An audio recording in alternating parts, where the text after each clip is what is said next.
Hey guys, Tara here, and today I wanted to talk about disappointment.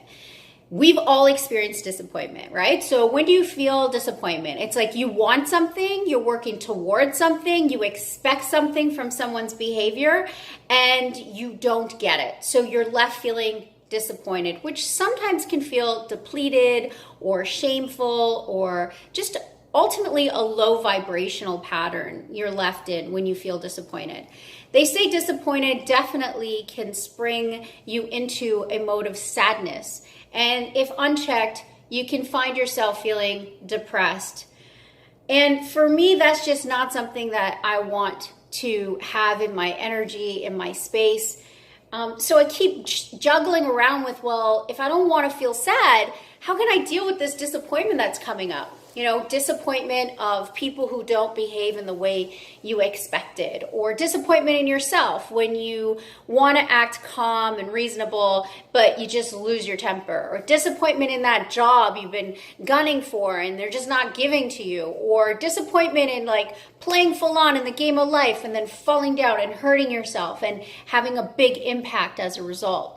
And see, these disappointments, they're unavoidable. They're going to happen. It's all about, keeping in balance with what is that trying to teach me, feeling what you feel as a result of that disappointment, and then like moving through and processing to see what's going to come out on the other side.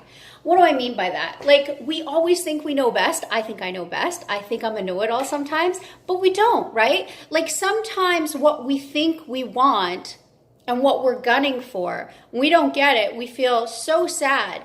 But the universe has a different plan for us. On the other side of that disappointment is something that we couldn't even conceive.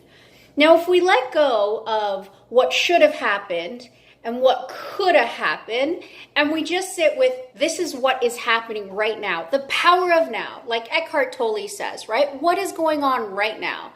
Process it, feel the way you got to feel about it, then pack it aside and move on. Because I'll tell you, it's these disappointments in life that really create the resiliency.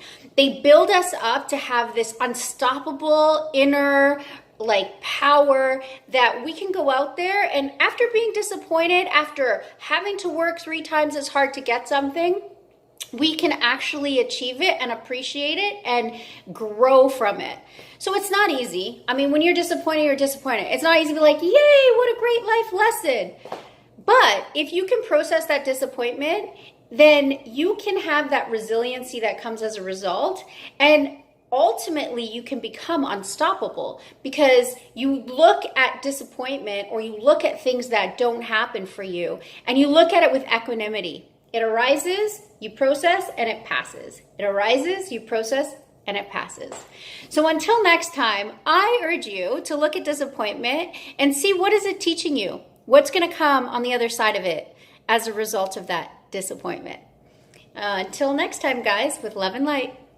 Thanks so much for watching. Subscribe and follow me. And also, if you want some other content, hit me up on Tara Mishral Speaks on Instagram, or join my inner circle at taramishral.com. You will be the first to receive new content when it drops, as well as the first to get the Women's Spotlight. Learn about other amazing women in our local community that are up to big things. Thanks again, with love and light. Until next time, guys.